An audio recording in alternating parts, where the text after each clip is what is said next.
people love to celebrate the mavericks, the founders who broke all the rules, as if rule-breaking were some rebellious aesthetic. You can put on a slide deck, but from the inside, being a maverick does not feel brave or glamorous. It feels isolating, exhausting, and often deeply stupid, until much later, if ever. The truth is, the founders who broke the rules did not wake up one day wanting to be different. They broke rules because following them would have guaranteed failure, because the rules were written by people protecting an existing order, not by people trying to create something new. I have known many so-called mavericks, and almost none of them set out to be contrarian. Most of them simply saw a problem clearly and noticed that every best practice made solving that problem harder, not easier. The market told them to niche down when scale was required, to monetize early when adoption mattered more, to hire experience when hunger was the real advantage. Breaking rules was not an act of ego, it was an act of survival. When the map is wrong, you stop following it, even if everyone else insists it is the only safe route. From the outside, maverick founders are remembered for bold moves, but those moves were usually preceded by long stretches of being dismissed, mocked, or ignored. They pitched ideas that sounded impractical because they challenged assumptions people did not even realize they were making. I remember sitting in rooms where founders were advised to be more realistic, to tone down ambition, to align with how the industry worked. Some listened and built respectable, forgettable companies. Others didn't, and paid a steep price up front for that refusal. What separates a maverick from a reckless founder is not the number of rules they break, but which ones. The great mavericks ignore conventions about how things have always been done, but they are fanatical about fundamentals. They may disregard traditional pricing models, distribution channels, or org charts, but they obsess over customer behavior, unit economics, and long-term leverage. Outsiders mistake this for chaos. Insiders know it is selective discipline. Breaking every rule is stupidity. Breaking the right ones is strategy. Consider how many iconic companies were born by violating what everyone knew to be true. That consumers would never trust strangers, that software should be sold, not given away, that hardware margins were fixed, that content had to be owned, that markets moved slowly. These were not laws of physics. They were habits. Maverick founders questioned habits relentlessly. They asked why until the answer ran out, and when the justification collapsed, they moved even if no one followed at first. Being a maverick is psychologically expensive. When you break rules, you also break consensus, and consensus is where social safety lives. You lose the comfort of validation. Advisors hedge. Investors pass politely. Peers quietly distance themselves. In those moments, conviction is not fueled by confidence, but by clarity. You keep going, not because you are sure you will win, but because going back feels dishonest. That internal alignment is the only thing strong enough to replace external approval. There is also a myth that mavericks are lone wolves. In reality, the successful ones are obsessive communicators. Because they are deviating from norms, they must work twice as hard to explain the logic behind their decisions to the few people willing to listen. Inside their companies, they repeat first principles endlessly.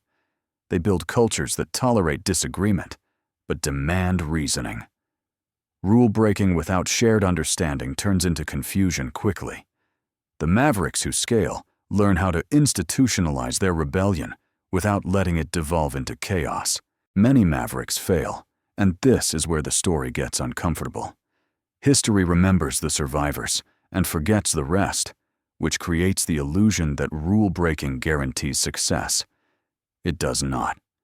For every founder who ignored advice and changed an industry, there are dozens who ignored advice and were simply wrong. The difference is not visible early. From the inside, both paths feel identical. resistance, doubt, isolation. That is why being a maverick is not something you should aspire to. It is something you endure if you have no other honest option. I learned this lesson personally. When I broke a rule, I was strongly advised never to touch. The logic made sense to me deeply and painfully, but I could not fully prove it at the time. When it worked, people called it visionary. When it almost destroyed us, those same people called it irresponsible. Both labels missed the point. The decision was not about being bold. It was about being aligned with how I believed the system actually worked beneath the surface. That alignment was the only thing that allowed me to keep going when outcomes swung violently. What people misunderstand most about maverick founders is that they are not anti-rules. They are anti-unexamined rules. Once they find a principle that holds under pressure, they cling to it relentlessly. That is why some mavericks look stubborn to the point of madness. They are not attached to ideas. They are attached to truths as they understand them, and they will let go of anything else without nostalgia. This combination of flexibility and rigidity is rare and deeply misunderstood. As companies grow, the original maverick impulse often becomes the very thing that threatens them. The same founder who ignored norms to get started must eventually decide which new rules to create and enforce. Some refuse clinging to chaos and calling it culture. Others overcorrect, becoming the guardians of a new orthodoxy. The great mavericks navigate this transition consciously. They understand that breaking rules is a phase, but building something that lasts requires choosing which rules are now sacred and why. If you strip away the mythology, the founders who broke all the rules were not rebels without cause. They were people with an unusually high tolerance for being wrong in public, misunderstood, in private, and uncomfortable for long periods of time. They did not trust consensus, but they trusted reality deeply, and they were willing to keep testing their beliefs against it until either the world bent or they did. That process is slow, painful, and deeply human. And it is right at this point when you begin to see how much internal discipline and psychological cost sits behind the label of maverick that the story reaches its most important question. Because eventually, every rule breaker faces a moment when the rules they are breaking are no longer external conventions, but internal habits, identities, and comforts. And the decision to keep breaking rules now means turning that same ruthless questioning inward and risking the loss of the very persona that once defined them. And it is exactly here in the middle of that realization that this first part deliberately stops right in the middle of the sentence, before the thought completes itself, and forces us to confront what happens when a maverick must decide whether they are willing to break the final and most dangerous rule of all.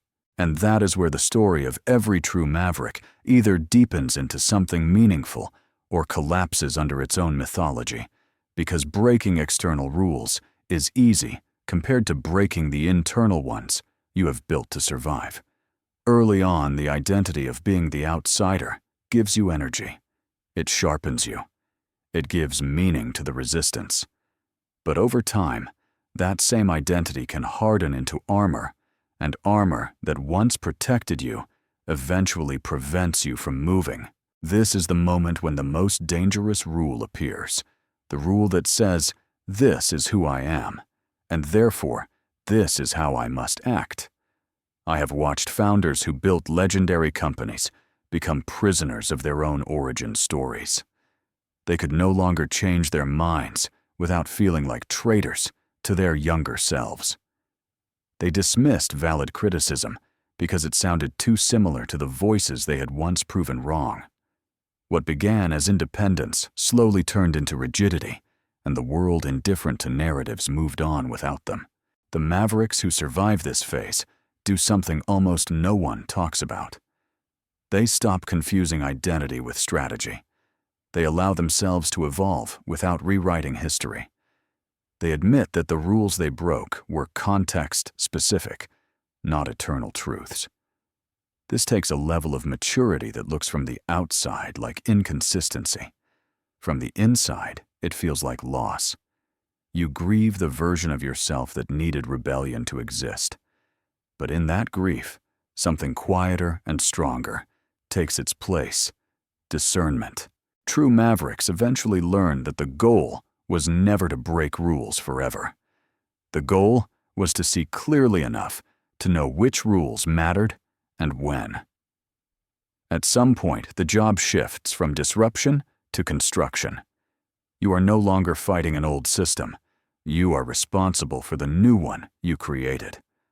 And systems need rules, not arbitrary ones, but rules rooted in the hard lessons you earned by breaking the wrong ones early on.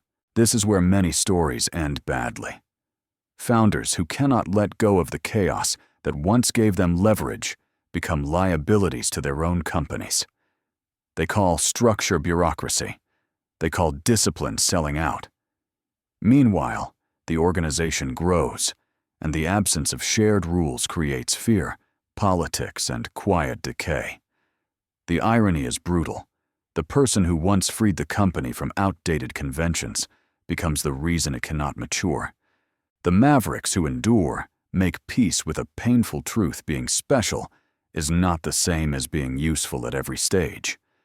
They redefine success not as personal expression, but as organizational health.